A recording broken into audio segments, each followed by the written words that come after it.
All I can tell you is this. At 6 a.m. this morning, God sent me a huge cross to crush me. That much I'm sure. But at 6:01, he sent a lot of people to help me carry it. Never heard that before. This is the story of one man's life. He was a normal, you might even say ordinary human being, called to do extraordinary things. But to be honest with you, I think that's the story of most saints. One man who turned tragedy into triumph. For being confined to a chair, my uncle probably was the biggest life in the room. One man who touched the souls of many friends.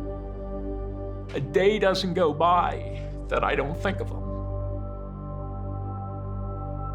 One man who loved his family.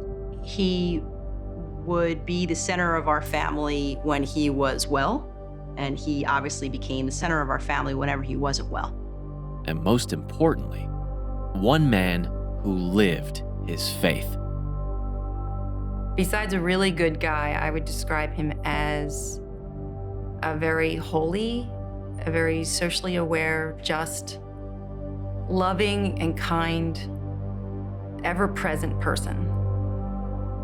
This is the story of Bill Atkinson.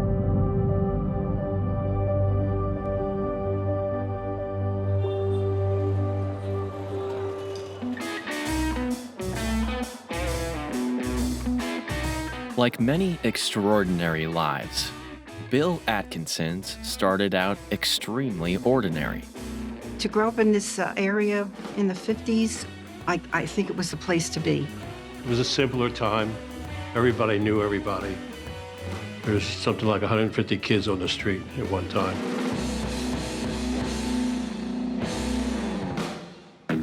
It was the beginning of the baby boomer generation, and the staunchly Catholic Atkinson family did their part to live up to the name. There was 7 of us, 4 girls, 3 boys. I was the second oldest, and Bill was the third oldest. When Bill was going to be born, I thought, oh, surely I'll get a sister. But I got another brother. We really bonded because he just became my little doll, I guess. He was so easy to play with because he never complained about anything, even as a baby. And that's how he grew up. He never complained. As the family grew, one constant remained the same: the church. In those days in the local parish, that was your whole social life. I was an older boy, and Bill was an older boy, so if you didn't older boy here in church, you were over in school. We were here probably more than we were home. Free time was at a premium, but they made the most of what they had. Bill cultivated a love for sport and activity, something that he shared with his brother, Al. Bill and I were always competing against one another. We started out playing tackle football on the living room floor. Despite being the younger brother, Bill had no issue keeping up with Al. Bill actually was the better athlete in the family. Bill was born an athlete. Al was skinny and tall and had no fat on him at all. Despite Bill's natural athleticism, it was Al who would find success early. First as a star at Villanova, and eventually signing with the New York Jets. Everybody in the family was excited, and Bill was just as proud. It came to a point where Bill was known as Al Atkinson's brother. I guess we didn't think a lot about Bill. For sure. I mean, the spotlight was on Al. We were all proud of him. I mean, who has a brother that's plays for the Jets? I think, you know, poor Bill was put in the back burner for a while. Bill was fine being outside of the spotlight. But just as Al pursued his passion to play football, Bill too seized his calling. In the same year that Al was drafted, Bill chose a simpler life, but one that would prove to be much more difficult. This was in the mid-1960s. It was a time of a great deal of turmoil. It's official now. The president is dead. Our president had just been assassinated. There were problems that were going on around the world, Vietnam. There were issues about racial inequality and injustice.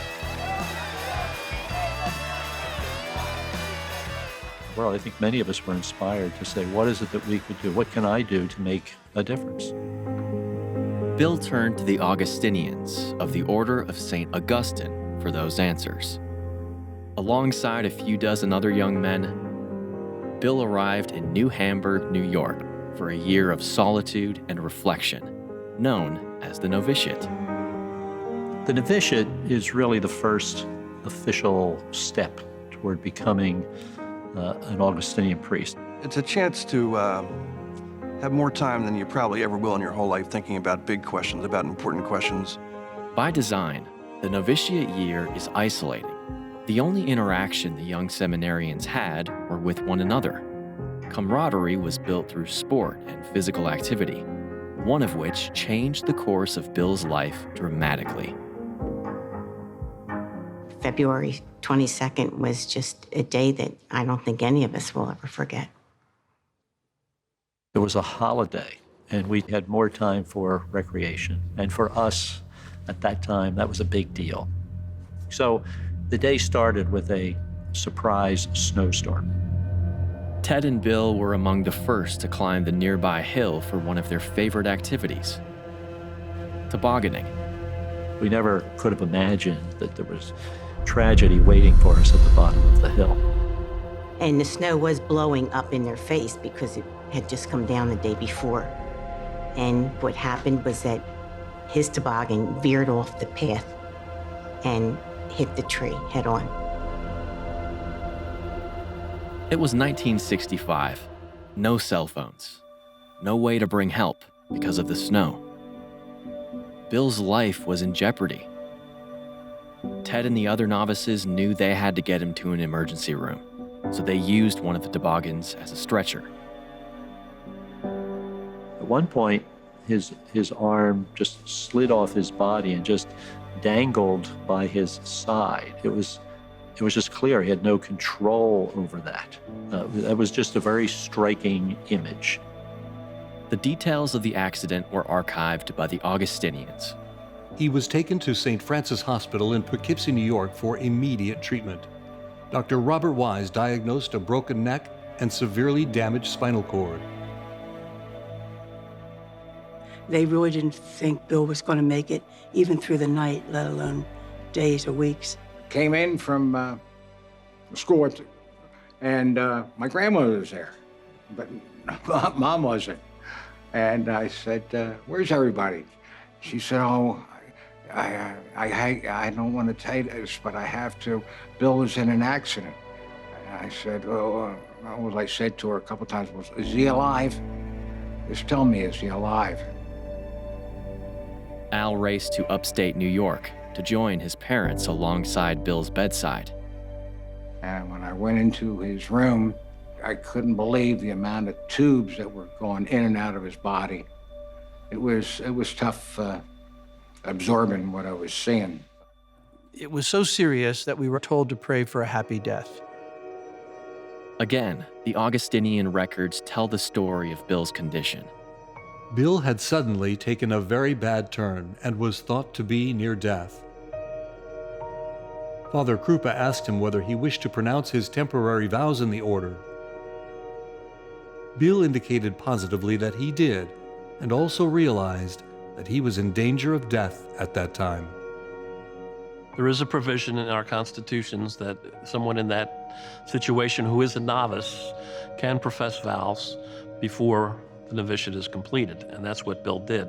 That opportunity would not have been given to him to profess his first vows there in the hospital unless there was a serious danger of him passing away and dying there from the accident. Not one, but two instances where the machine stopped. And my father kind of like broke down, saying that I don't think he can make it. And I would just keep talking to Bill, if he could hear me, Just breathe, just breathe. Against all odds, Bill survived the first few days, and days turned into weeks. He stabilized, came out of his coma, and was soon faced with his harsh new reality. The toughest part was Bill saying to Dad, "I don't think I can feel my legs." So, and that really got to my father. And he couldn't say it, but the doctor eventually would tell him that, the reason you don't have the feeling is because you're paralyzed from the neck down. So, that was a tough moment. Just getting over the emotion of seeing your brother so active for so many years being now confined to a wheelchair. The recovery would take many months and require great determination. Still, Bill never complained. It's a tremendous contribution, I think, to the character of this man, that in some way he believed that this indeed was where God wanted him to be. Bill was given a second chance at life, but his calling to become an Augustinian priest appeared to be crushed in the accident. Canon law is the law of the entire Roman Catholic Church. Its rules and regulations apply to all Catholics. The universal or canon law of the Church at the time of Bill's recovery was the Code of Canon Law of 1917. John Hickey, a commentator, wrote of this canon in 1920. Paralytics and a person suffering from similar diseases are absolutely irregular and cannot be advanced to orders without a special dispensation, which is very seldom granted. Very basically, for Bill to be granted a dispensation, he needed the permission of Pope Paul VI, who was the head of the church at the time. No one in Bill's serious condition of being paralyzed, as he was ever granted that dispensation to be ordained a priest. I come to the realization that God puts challenges in front of us, and we can say yes or we can say no. The Old Testament, people said yes. The Blessed Mother said yes. St. Joseph said yes. And it changed their whole lives. In spite of being ineligible for ordination, Bill embraced his own challenge and said yes, once again, to his calling to enter back into the seminary. It was an act of obedience and faith. And I think the Augustinians, at that time, they didn't know how it was going to happen, but they just said, let's go along with this, He wants to stay in the seminary and continue his studies, that's what he'll do. All the while that Bill was at Villanova studying, he faced many challenges. It was before the American Disability Act, and so most places were not handicapped accessible. It was a different era for people with disabilities, but he managed and he never complained. Bill was determined to do the work himself.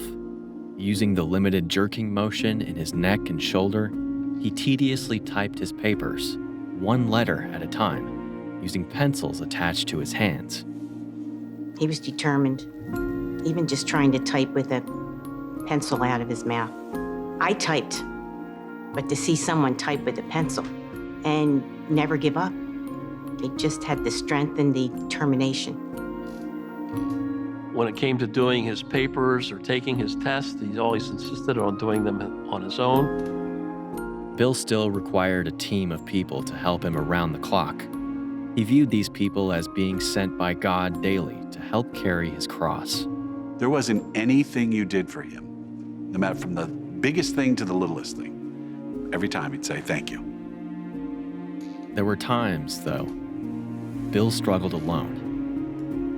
For 4 years, Bill took each day as it came and chose to continue forward, despite never knowing if he would be granted a dispensation to be ordained.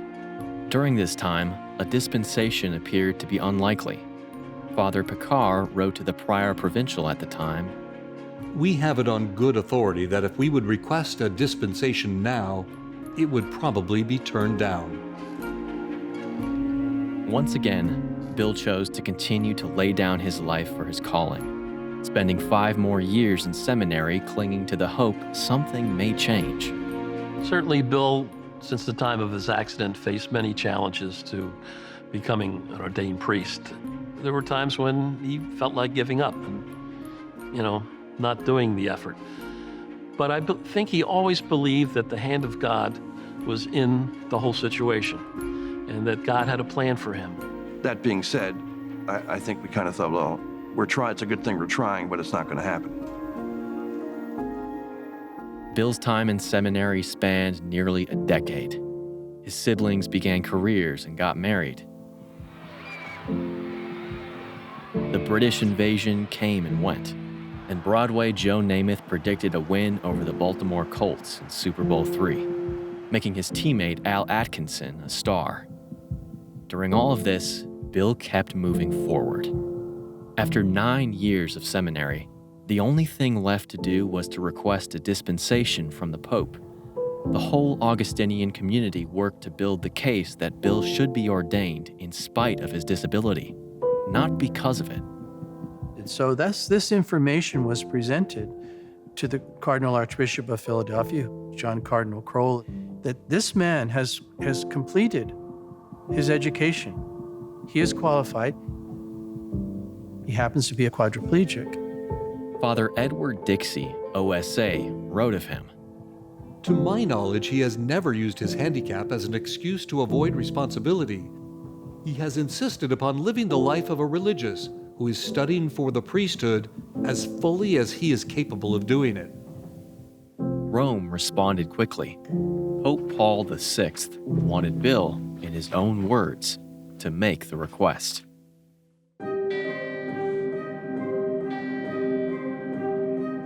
This is a letter to His Holiness Pope Paul VI, Vatican City. Dear Holy Father, in the long months of recuperation after my accident, I was exposed to the love of Christ expressed through others. From my physical condition, the Lord is obviously calling me to a very special vocation. Closely conformed to his own cross. To his own cross. To his own cross. It is my conviction that in this modern age, where the dignity of human life is measured by productivity alone, and where suffering should be eliminated at all cost, we must more than ever preach Christ crucified. Christ crucified. I believe that my own witness to the world of the mysterious love of God, working in my weakness, can be of tremendous assistance to those people who lack faith. Who lack hope of a better tomorrow because they see and feel the despair of today's routine. Who are themselves called to suffer. Called to suffer in some special way. Let it not be my will, but his that is done. Bill, his family, and his Augustinian brothers waited for the response.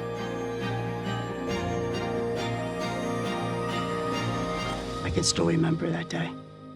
Bill was trying to be excited, but if he understood, he had the trach most times, and he found it difficult to talk real fast. And I can remember exactly, Atkinson, dispensation granted. I get tingles. Now it was done, and he was going to be ordained. February 22nd, 1965. Bill Atkinson lost the use of his limbs. Nearly 9 years later, Bill arrived at his boyhood parish to become the first quadriplegic priest ordained in the Catholic Church. There was newspaper people all over the place. The place was packed. It was an exciting, exciting day. There was not a seat to be had in here. This was not thought to be a possibility, and when it unfolded, it was a great joy, really, right here at St. Alice. Augustinians from all over were in attendance, and it was a tremendous celebration for our order, as well as for Bill's family and friends.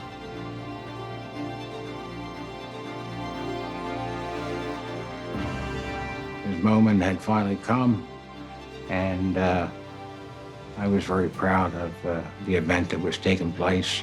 Cardinal Crowell gave a talk, and in the talk he mentioned We're here to ordain this young man to the priesthood, not because he's in a wheelchair or paralyzed, but because he has shown exemplary spirituality for the priesthood. And that just summed the whole thing up.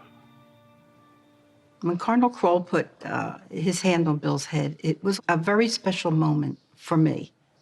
It was almost like he was saying, you know, you're going to do great things. Because the way Bill looked up to him, it was a serene moment. This is for real now. This intimate moment was just the beginning.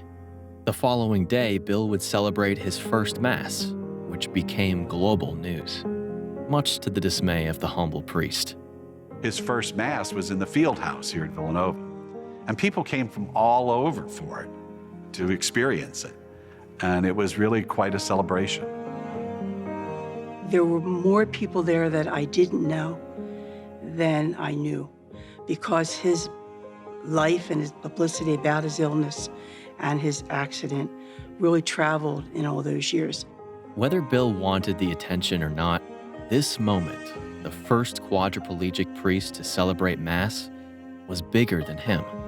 He was grateful, happy, and I think maybe a little disbelief that this is for real.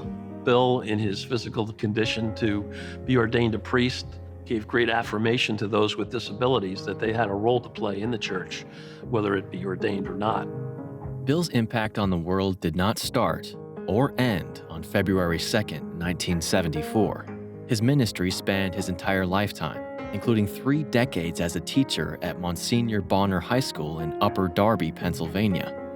I had Bill as a teacher in my senior year at Bonner High School, and then had the great opportunity to be a caretaker for him later on in life through my college career, and then also as an adult when I started having children of my own. As a teacher at Bonner, Bill had the ability to command a classroom even from the chair. I think initially his teaching was not as crucial as the example he gave by being there. That's where he affected the students. I mean, he knew the material and he would quiz the kids or whatever it might be, but that was really a distant second. It was really how he lived every day that is how he affected the lives of the kids. That was so much of a powerful experience. He really made a difference for an awful lot of the students. I'm sure Bill's disability allowed him to connect with people in ways that he otherwise would not have been able to do. Certainly those who were suffering themselves could see in him someone who had overcome much suffering and was able to continue to live his life in a meaningful way.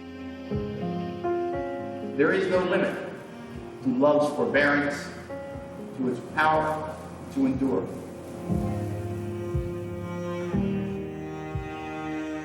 So if anybody asked him to do anything for his ministry, he would do it.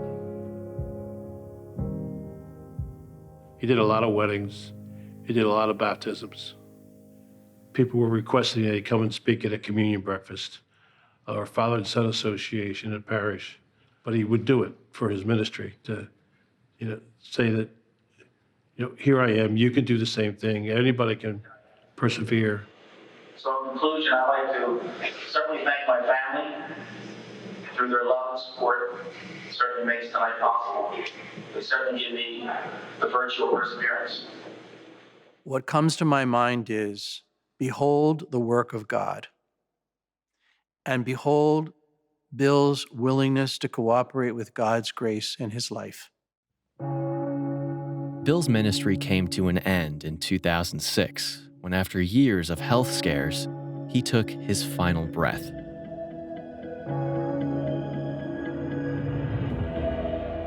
Even in death, Bill's legacy continues. In 2017, the formal process began to explore what was needed to canonize Father Bill Atkinson as a saint of the Catholic Church. What the church is looking for in the canonization process is someone who has lived his or her life with heroic virtue. That meaning that they are worthy of being held up as an example for their own life and as an example of true hope for others. Well, I think Bill believed that everyone bears a cross, but no more than what you can handle. and he certainly handled his. The joy Bill had was a virtue. But to say that he was a man of joy says to me that he had a great sense of peace.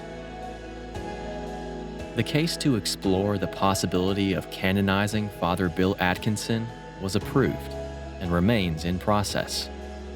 However history remembers Bill Atkinson, the effect he had on people near and far will not be soon forgotten. As far as I'm concerned with what he had to go through, to me, he was a saint.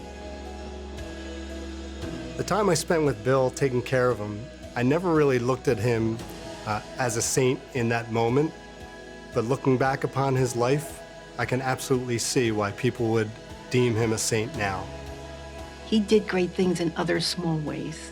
The way he inspired people and what they thought after they met him, things like that. And I just think the miracle that everybody wants is right in front of us. Bill is a miracle.